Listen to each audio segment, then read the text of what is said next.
이제 삼성전자가 6개월 쉬었잖아요. 네. 카카오도 여기를 가려면 돌파하려면 뭐가 있어야겠죠. 새로운 뭔가를 보여줘야 돼요. 우리가 모르는. 근데 그게 아니면 주가는 이제 이렇게 갈 거였어요. 이렇게 지지부진하게.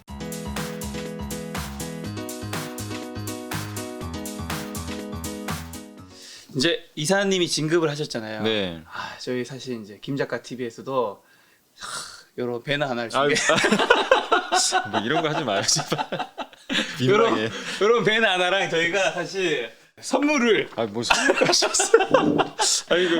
아니 선물 진짜 저 전혀 몰랐어요. 일단 여러분 이거 서로 합의된 내용 아니고 이제 전혀 깜짝 진짜 깜짝 놀랐어요, 진짜. 여기 선물 이제 요 내용은 뭐 안에 포장되어 있으니까 나중에 뜯어보시고. 아유, 진짜 감사합니다. 네, 요거 이제 차. 이사님 너무 바쁘실 것 같아서 네. 이 바쁜 와중에 가볍게 차 한 잔 마시면서 좀 여유 가지시면 좋을 것 같아서. 이런 유튜브 채널은 이렇게 해야 돼요. 이렇게 하면 성공합니다, 김 작가님. 아니 딴 것보다 이사님과 저는 사실 작년에 저도 그렇고 뭐 이사님도 그렇고 좀 덜 유명할 때부터 그때 같이 10월인가요? 작년 10월. 맞아요. 네. 그때부터 그때부터 이제 같이 시작을 해서 이사님이 좀 잘 되는 모습이 이제 사실 누군가가 옆에서 잘 되면 뭐 우리 솔직히 그 배가 좀 아플 수도 있잖아요. 그죠. 예. 근데 이제 배가 안 아프려면 여러 가지 이제 그 사람을 좋게 생각한 것도 있고 모두 있어야 되지만 나도 좀 잘 되면 같이 잘 되면 맞아요. 같이 잘 되면 진짜 응원해 줄 수 있거든. 네, 그래서 맞아요. 사실 저는 이제 이사님이 제 채널 처음 나오셨을 때 이제 처음에 직급이 그때 차장이었죠. 차장이었죠. 이제 차장부터 부장. 이사를 이제 같이 받기 때문에 네네. 굉장히 일단 저도 약간 간계무량하고 뭔가 굉장히 정말 축하드리고 저도 늘 사실 감사한 마음이 있기 때문에 이런 코너 한번 잠깐 준비해봤습니다, 여러분. 감사합니다. 이거 이제 지우고 네. 우리 원래 여러분들이 궁금해하시는 것들 한번 제가 시간 가져보도록 하겠습니다. 네네네. 자, 이 화면도 다시 오른쪽 좀 빼고요. 일단 사전에 저희가 받은 질문들 먼저 기반으로 한번 이제 시작을 한번 해볼게요. 네네. 이사님께서 한번 내리시면서 한번 골라주시면 될 것 같습니다. 그 이제 하나 네. 그룹 되게 많이들 물어보세요. 그러니까 요새 왜냐면 하나 시스템이야 뭐 좋은데 그 나쁜 그러니까 실적도 괜찮은데 요새 가장 많이 물어보시는 게 그 하나 솔루션 주가가 요새 너무 많이 빠져가지고 보시면 이렇게 근데 이게 예고된 사실은 하락이에요. 뭐냐면 이 전부터 주가가 안 갔잖아요. 이때부터 애널리스트 보고서가 나왔는데 저도 그때 이제 몇 개를 봤는데 태양광 사업이 계속 적자날 거라 그랬어요. 계속. 근데 이 회사는 원래 석유화학 PVC 있죠. 이 건자재에 쓰이는 PVC를 만드는 주요 이제 석유화학 기업인데 이 기업이 그 태양광으로 이제 작년에 주가가 이게 보시면 바이든 효과죠. 바이든 효과로 주가가 한 6배 올랐거든요. 이렇게 많이. 근데 문제는 오른 건 좋은데 이제 다 알려졌잖아요. 그 후에 숫자가 찍혀야 되는데 안 찍히는 거예요. 근데 올해 말까지 적자 날 수도 있다. 태양광. 수익 나기 어렵다. 이래서 이제 주가 빠진 겁니다. 근데 과연 그러면 이제 여기서 태양광이 끝난 거냐? 그건 아니거든요. 어차피 내년, 내후년 계속 좋아지는 그림 맞은데 실적은 올해가 안 좋아요. 근데 역으로 보면 제가 항상 이제 그 말씀 드리거든요. 올해 또 최악이면 내년엔 반대로 180도 바뀌어요. 기저효과가 또 생기는 거죠. 그렇죠. 그래서 저라면 이제 이거를 단기 투자하시는 분들은 정리를 하는 게 맞아요. 그 전에 이미 무너졌을 때. 근데 지금 이거를 중장기 투자하신 분들은 보유하는 게 저는 맞는 것 같고, 그 다음에 이 월봉에서도 보통 이제 5개월 선 아니면 10개월 선 조정 지지를 많이 받는데 보통 이렇게 큰 상승 후에 이게 주가가 한 10개월 선까지 좀 내려오는 경우들이 한 번씩 있어요. 그래서 보면은 이건 10개월 선 깨져버렸네요. 5개월 선 깨지고. 그래서 여기 20개월 선까지 지금 내려왔는데 아마 여기 10개월 선하고 여기 20개월 선 한 중간 정도 지금 위치한 것 같아요. 그래서 제 생각에는 아마 요 정도 레벨이면 거의 저점은 찍은 것 같아요. 근데 이게 올라오면서 나중에 만날 수도 있어요. 그래서 저는 일단은 좀 지금 35,000원까지는 최악의 경우 열어놓으시고 분할 매수로 오히려 해야 된다. 이걸 어차피 내가 장기로 보유하기로 마음을 먹었다면 지금 기회 같아요. 이럴 때 살 필요는 없고 무너질 때. 근데 이 기업이 앞으로 구조적으로 문제가 있으면 사면 안 되죠. 당연히. 근데 그건 아니잖아요. 하나솔루션이 태양광 세계 그 미국에서는 1등하는 기업이거든요. 그래서 저는 지금은 내년 보고 모으자. 어차피 지금 이런 상황에서는 그게 맞다고 보고 그게 아니라 나는 지금 당장 올라가야 된다. 좀 답답하다. 수익 내고 싶은데 그렇게 생각하시는 좀 분이라면은 이거 파는 수밖에 없어요. 적어도 2달은 가기가 어려워요. 주가가. 그러니까 그 점을 좀 염두에 두시고 하나솔루션은 좀 보시는 게 그러니까 마음을 좀 편하게 가지세요. 지금 어차피 이 상황에서 너무 좀 스트레스 받지 마시고 좋습니다. 이미 충분히 빠졌으니까. 그 다음에 대망의 종목이죠. 카카오 이번 주 사실 이제 금요일 날 상장하잖아요. 네. 또 그날 맞아요. 카카오가 실적 발표도 좀 있어요. 네. 실적 발표까지 좀 있어가지고 그래서 10만 원까지는 아니고 그렇게까지는 안 내려가고 네. 저는 이제 그 예전부터 카카오 이제 뱅크나 페이가 상장하면 좀 카카오에 오히려 이제 나중에는 악재가 될 수 있다고 이게 왜냐면 맞아요. 지분 이석 때문에 맞아요. 얘기해 예, 주셨죠. 그래서 지금 빠지는 거예요. 그것 때문에. 아, 예, 많이 빠졌네. 예. 그러니까 왜냐면 이때는 오히려 상장 전이니까 카카오뱅크 막 공모가도 네. 이제 기대가 되고 페이도 기대가 되면서 갔던 건데 그렇죠. 요새 지금 나오잖아요. 공모가 비싸다. 그 크래프톤도 막 흥행 실패하고 그 다음에 카카오페이 연기되고 네. 이래서 이제 이거 아닌데 그래서 이제 빠져버린 거죠. 네. 근데 저는 14만 원 밑으로는 안 내려갈 것 같아요. 음. 여기서 여기. 근데 주가가 이제 삼성전자가 6개월 쉬었잖아요. 네. 뭐냐면은 카카오도 그렇게 오래 쉰다는 건 아닌데 뭔가가 이제 또 여기를 가려면 돌파하려면 뭐가 있어야겠죠. 새로운 뭔가를 보여줘야 돼요. 우리가 모르는. 근데 그게 아니면 주가는 이제 이렇게 갈 가능성이 높아요. 이렇게 아. 지지부진하게. 그러니까 이거를 염두를 해두셔야 돼요. 아 그냥 기다리면 무조건 가겠지가 아니라 네. 이렇게 될 수밖에 없는 상황인 게 더 좋은 게 다 알려졌잖아요. 그렇죠. 카카오 이제 근데 뭔가 새로운 이벤트가 하나 또 나와야 되거든요. 뭐 예를 들면 카카오는 사실 그 메타버스 관련주는 아니잖아요. 네. 뭐 예를 들면 이제 그런 식으로 뭔가 우리가 생각하지 않았던 뭔가 새로운 플랫폼 뭐 그런 게 나온다든가 네. 아니면 이제 카카오 선물하기에서 좀 더 거래액이 늘던가 아니면 해외 쪽 지금 진출했으니까 해외 사업에서 우리가 기대한 거 이상의 뭐가 나와요. 또 하나 저는 카카오에서 근데 아직 좀 반영이 안 됐다고 보는 것 중에 하나가 카카오 엔터 사업. 엔터가 이번에 그 멜론인가요? 거기는 이제 네. 합병해가지고 뭐 SM 지분 인수한다. 이수환 회장. 네. 근데 아직은 결정된 건 아닌데 만약 인수를 하게 되면 굉장히 네. 호재 같아요. 음. 그러니까 한류 그룹을 하는 이제 포함하는 글로벌 이제 그 K-팝 이제 기획사가 될 수 있는 거잖아요. 근데 요새 하이브가 잘 나가잖아요. 플랫폼이 붙어가지고. 그러니까 그런 게 만약에 되면 또 한번 레벨업 할 수 있어요. 근데 지금 가지고는 그냥 여기서 왔다 갔다 한다는 거죠. 그래서 뭐 극단적으로 10만 원 간다? 네. 여기 가면 집을 팔아서라도 사야죠. 아. 사실은 여기 근데 갈 일은 없고 지금 10만 원 내려가면 제 모든 걸 팔아야 되겠는데. 그냥- 제가 좀 가지고 있는데 큰일 나겠는데. 네, 어쨌든 여기까지는 갈 가능성 거의 희박하다. 아니 네. 근데 정말 어마어마한 폭락장이 오지 네. 않는 이상 거의 가능성은 없고 네. 급락장이 만약에 그러니까 우리가 예상 못한 폭락장이 왔어요. 그럼 네. 여기까지 올 수는 있어요. 네. 시장 때문에. 근데 그게 아니라 그냥 카카오 자체적으로 봤을 때는 네. 요 레벨에서 그냥 지지부진할 것 같아요. 그럼 정고점 2021년 6월 24일 날 17만 3천 원. 네. 요거는 당분간 나중에 좀 힘들어요. 나중에는 돌파할 수 있나요? 나중에 그런 이제 이벤트들이 네. 나와야 돼요. 뭔가. 음. 그러기 전까지는 좀 쉽지 않다. 쉽지 않다. 그러니까 그리고 항상 제가 이제 하나만 그 기술적인 팁 드리면 네. 이게 주가가 이렇게 한 번씩 급등할 때 있잖아요. 네. 근데 거래량이 너무 터지면 안 가요.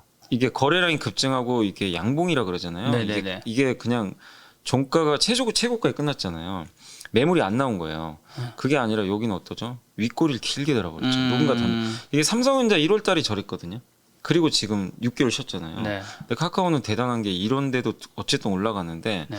어쨌든 이러고 한 달 반 정도 안 갔잖아요. 여기도. 근데 이날 보이세요? 장대 음봉의 대량 거래. 아. 이런 게 터지면 일단은 주식 비중은 줄이는 게 맞아요. 절반이라도. 사실 제가 이거를 네. 그 박병찬 부장님한테 배우고 저 장대 음봉 나왔을 때 팔아지라는 걸 알았는데 제가 근데 그전 쉽게 방송에서 뭐라 네. 했냐면 이제는 카카오 매도 안 하겠다 그 말을 했는데 팔 수는 좀 없어서. 근데 사실은 네. 중장기 투자하신 분들은 이거 사실 무시해도 상관은 없어요. 네. 근데 이제 왜 이 말씀을 드리냐면 주가가 이렇게 그냥 간 게 아니라 급등을 했잖아요. 네. 혼자서 그냥 날아다녔잖아요. 이렇게 하루에 뭐 6%이 무거운 주식이.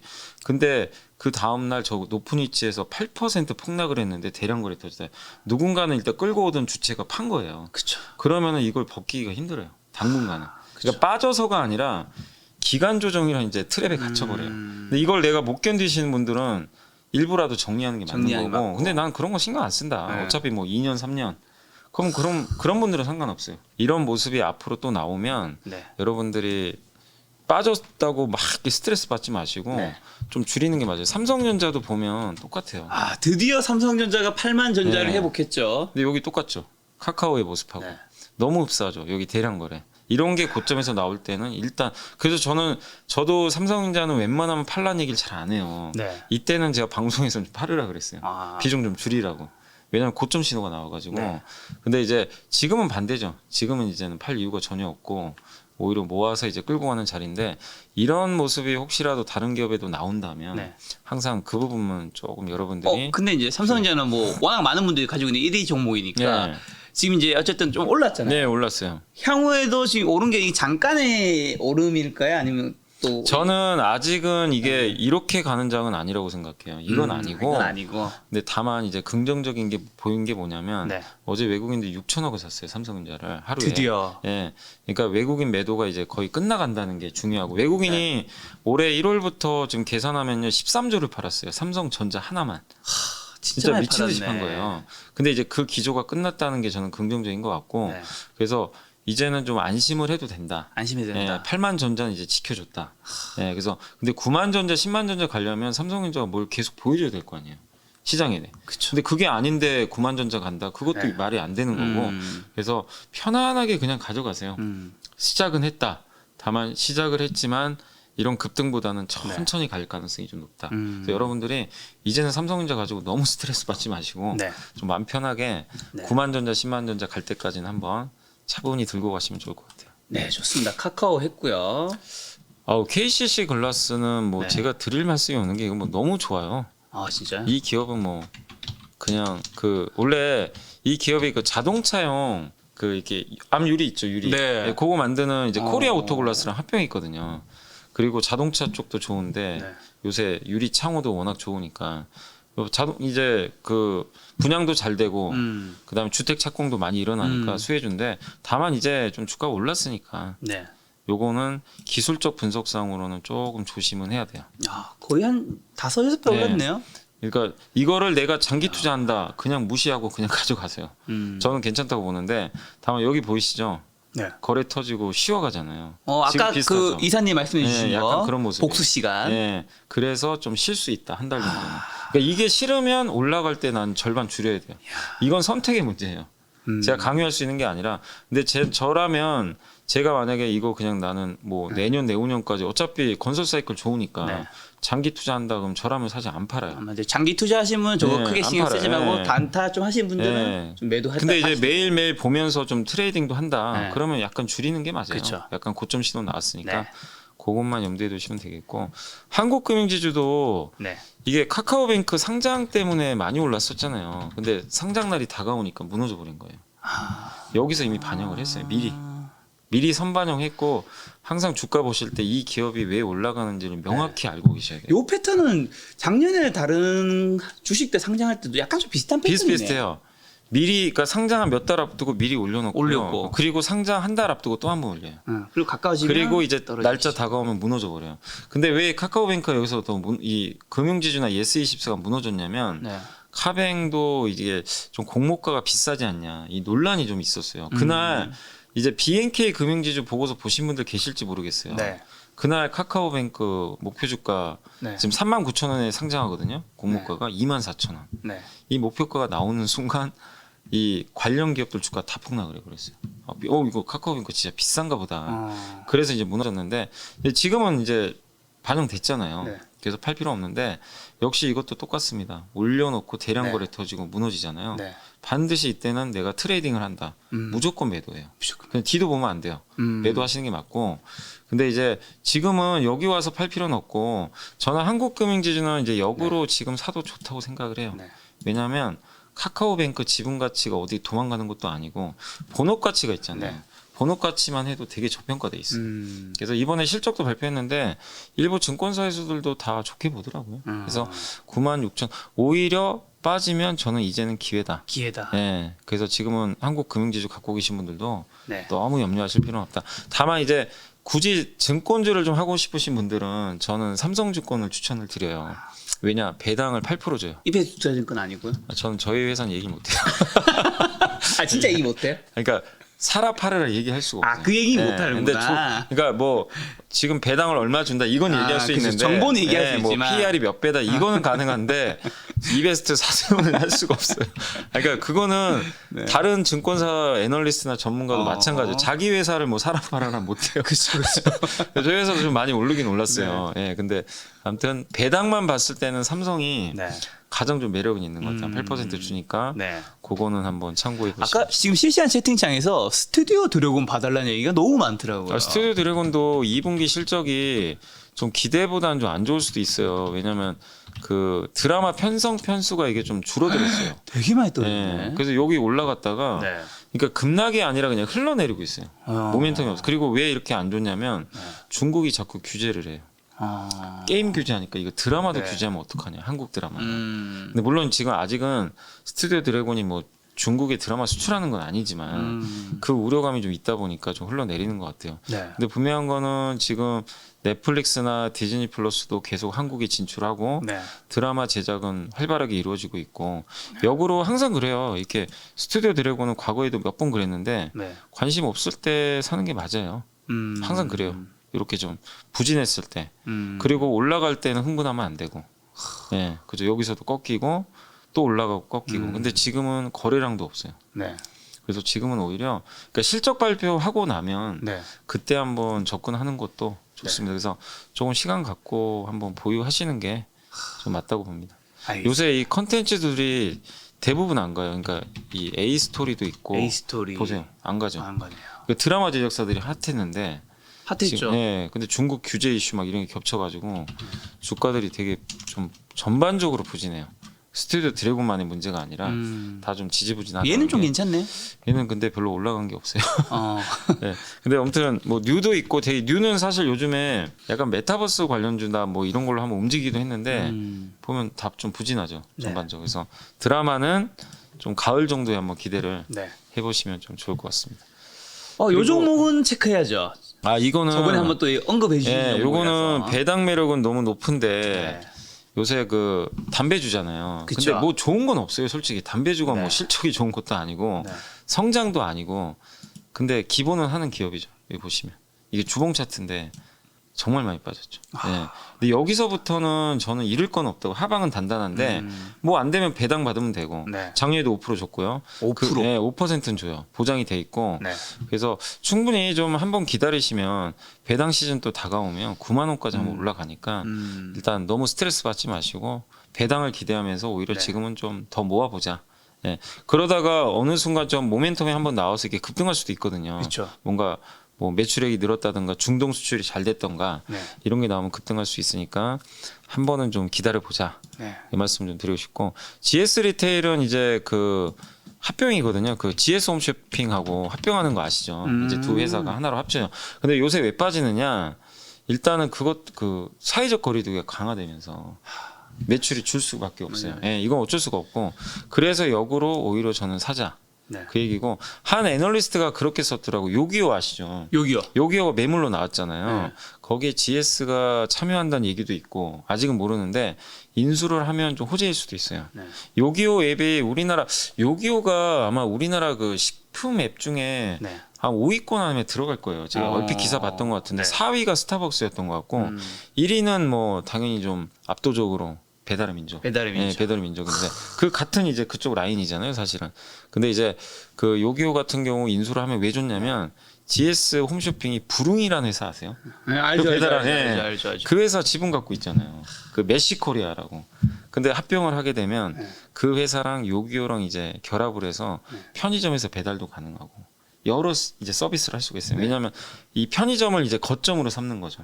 그래서 이런 시장에 진출을 하게 되면 GS 리테일의 좀 가치가 사실 편의점은 성장은 없잖아요. 그렇죠. 그러니까 이 주가 안 가는 건데 빠질 것도 없지만 여기에 약간 성장의 요소가 붙을 수가 있어서 괜찮을 것 같아요. 그래서 지금 다시 원위치 됐으니까. 네. 근데 참 이런 거 보면 투자하기가 어려운 게 대부분 이런 데서 많이들 사시거든요. 네. 여기 가서 이제 팔기 애매하잖아요. 다시 원위치 돼요. 근데 사람들이 허탈. 이제 허탈한 거죠. 허탈. 팔 걸. 근데 그렇게 하면 사실 큰 수익은 절대 못 내는데. 그쵸. 근데 요즘에 거의 80% 기업이 다 이렇게 움직여요. 안 팔면 내려와요. 맞아. 극소수, 그러니까 카카오나 네이버 같은 극소수 몇 개 빼고는 다 내려와 버리니까 허탈한데 어쩔 수 없는 것 같아요. 지금 장 색깔이 좀 그러니까 그건 좀 감안해 주시고 UAM 관련주가 이 베셀이란 기업이 UAM인가요? 모르겠네요. 저는 베셀은 베스트. 베셀이요? 그게 그쪽 관련 저 잘 모르겠습니다. 저도 이쪽은 모르겠는데 잠깐만요. 저는 UAM은 좋게 봐요. 이 플라잉카잖아요. 네. 그쪽은 좋게 보는데 이 기업이 그쪽 관련주는 잘 모르겠고, 근데 너무 안 좋은데요. 이 재무제표본부 지금 보시면 부채도 182%, 적자 사업하고 있고 부채가 좀 많아요. 그러니까 보니까 지금 단기 사채가 한 167억 정도 되고 현금이 별로 없어요. 네. 보면 현금성 자산이 많지가 않습니다. 네. 그러니까 이건 재무도 좀 부진하고, 네. 그러니까 이거를 UAM 관련주인 걸 떠나서 전 개인적으로 이렇게 좀 묻고 싶어요. 돈은 벌어야죠. 네. 적어도 안정적으로. 근데 주가는 또 그렇다고 싼 것도 아니잖아요. 맞아. 올라왔죠. 그래서 저는 이 기업은 조금 보수적으로 보시는 게. 사실 우리 상장된 종목이 한 2,400개가 넘는데 네. 우리가 굳이 적자 기업에 네, 맞아요. 아니어도 많은데. 네. 그러니까 이거는 그냥 테마주예요. 이렇게 네. 오히려 적자 기업들이 오히려 잘 가요. 사실 테마 타면. 네, QSY도 물어보셨는데 저도 이 기업은 잘 모르는데 물론 재무는 괜찮네요. 부채는 좀 적은 편이에요. 39%. 근데 돈도 벌고. 근데 1년에 한번 김 작가님도 보시면 아시겠지만 네. 연간 순이익이 11억. 작년엔 1억. 네. 올해는 1분기 그래 좀 벌었어요. 8억 정도 벌었는데 84 32잖아요. 곱하면 네. 시총이 1,300원. 그러면은 PER이 한 40배, 50배. 아. 뭐 예를 들면 이게 싼 건 아니죠. 그쵸. 절대적으로. 그래서 저도 QSI는 제가 잘 모르는데 네. 좀 투자하기에 좀 이렇게 좀 적합한 기업은 아닌 것 같다. 근데 UAM을 하실 거면 네. 우리나라 대표회사 하나 있잖아요. 하나 시스템. 하나 시스템. 이게 UAM이에요. 근데 좀 네. 많이 올랐으니까 이게 좀 부담된다. 하나 하면 돼요. 지주사 하나. 하나도 바닥 진짜 안 갔거든요. 네. 주가가. 그러니까 대안주가 있어요. 그러니까 굳이 너무 막 그런 좀 그 적자 기업에 할 필요는 없다. 좋습니다. 이 말씀드리고 있고 3일 CNS가 제가 알기로는 이게 콘크리트 파일 관련주로 알고 있거든요. 그 건자재. 근데 요새 이쪽이 다 빠져요. 왜냐? 네. 이 건자재 쇼티지 때문에 한번 확 올랐었잖아요. 뭐 시멘트, 네. 건자재. 근데 요즘에 그 공급이 좀 약간 해소되니까 빠집니다. 근데 콘크리트 파일도 그렇고 전체적으로 이쪽 저는 업황은 되게 좋은 걸로 알고 있거든요. 예, 그래서 실적도 지금 원래 되게 안 좋았었어요. 이쪽 업황이. 좀 좋아지고 있네요. 근데 보세요. 1분기에만 벌써 40억 좋아지고 찍었죠. 재무구조 초우량하고 시가총액이 1,600억. 그래서 그렇게 비싸진 않아요. 주가 자체도. 그래서 이 기업은 지금 자산가치 22,000원이고 한 주당 22,000원의 순자산 가치인데 주가가 12,900원. 네. 네, 저평가 맞습니다. 그래서 오히려 혹시라도요. 뭐 보신 분 이거 물어보신 분이 12,000원 깨진다면 더 사도 되지 않을까. 예, 저는 좀 그렇게 보고 있고 MVH 코리아는 이게 아마 수소 관련주 아닌가요? 제 기억에는 MVH 코리아. 이게 아마 수소 관련주 같은데 이때 한번 올라갔던 것 같은데 잠깐만 저도 이게 기억이 잘 안 나가지고 일양산 MVH 자동차. 맞아요 수소. 네. 예, 자동차 현대기아차에 납품하고 수소 이쪽에 관련된 부품 만드는 회사로 제가 알고 있어요. 네. 근데 역시 좀 실적은 좀 좋지는 않습니다. 이게 보시면 들쑥날쑥하죠. 그렇죠. 예, 적자 났다, 흑자 났다. 1분기는 또 흑자 났는데 부채가 많아요. 240%. 부채 비율이 조금 흔히 높은데. 부채 비율은 몇 퍼센트 이상이면 좀 통상적으로 많다고 생각합니다. 200% 넘어요. 200%. 네, 그러니까 여러분. 뭐 100에서 200% 사이도 우리가 안심할 수는 없어요. 그렇죠. 근데 제가 하나만 말씀드리면 재무제표 볼 때 그 부채 비율이 무조건 많으니까 나쁘다는 100%는 아닌 게 그렇죠. 일단 보시면 유동 부채가 뭐냐면 1년 안에 갚아야 되는 부채예요. 요걸 딱 눌러 보시면 여기서 제일 문제가 되는 게 우리가 네. 부채 중에 갚아야 되는 게 네. 이자를 내고 갚는 부채가 있고 네. 그냥 어떤 이제 회사로부터 내가 물건을 받았어요. 네. 3개월 후에 돌려줄게요. 물건값은. 네. 그런 건 이자를 안 내요. 그런 부채는 괜찮아요. 네. 네, 괜찮은데 이자를 내야 되는 그런 부채는 좀 조심을 하셔야 돼요. 왜냐면은 아무리 내가 돈을 못 벌어도 반드시 이자를 내야 되거든요. 근데 그런 것들이 이런 겁니다. 단기 사채, 여기 차입금 은행에서 빌린 겁니다. 이게 1,800억이에요. 근데 여기 보면 매입 채무가 있잖아요. 네. 이거는 빌린 돈은 아니에요. 그러니까 이 회사가 어떤 부품을 만드는데 원자재를 수입했어요. 거기다가 나중에 원자재 값을 줘야 되잖아요. 아직 안 줬으니까 부채예요. 이건 이자는 안 나가요. 이게 많은 거는 그렇게 우려할 필요는 없어요. 이런 사채, 유동성 이거 합치면 지금 2,200억 되고요. 그러니까 요 밑에 비유동 부채는 장기 부채. 1년 후에 갚아도 되는 건데 장기 차입금이 여기 써 있죠. 네. 이 회사 지금 합치면 한 부채가 갚아야 되는 게 일단 3천억이 넘어요. 네. 근데 그러면 현금이 얼마냐? 재고 자산은 현금이라고 할 수 없고 네. 유동금융 자산이 현금이에요. 네. 1년 안에 현금할 수 있는 377억. 377억. 매출 채권은 이거는 그 아직 내가 이제 어음으로만 받은 거지 돈을 못 받은 거예요. 이것도 빼야 돼요. 떼일 수도 있으니까 여기 현금성 자산 800억. 1,100억의 현금이 있어요. 그래서 적은 건 아닌데 돈을 갚기에는 부족하죠. 그래서 이 기업은 좀 재무적으로는 조금 약간 아직 리스크는 있다. 네. 예, 요 점은 염두에 두시면. 근데 수소 사업을 하고 실적은 좋으니까 네. 한번 가지고 가는 건 좋은데 네. 이렇게 올라갈 때 저는 개인적으로는 좀 위쪽에선 정리하는 게 맞는 것 같아요. 네. 왜냐하면 좀 안정성이 좀 떨어지니까. 좋습니다.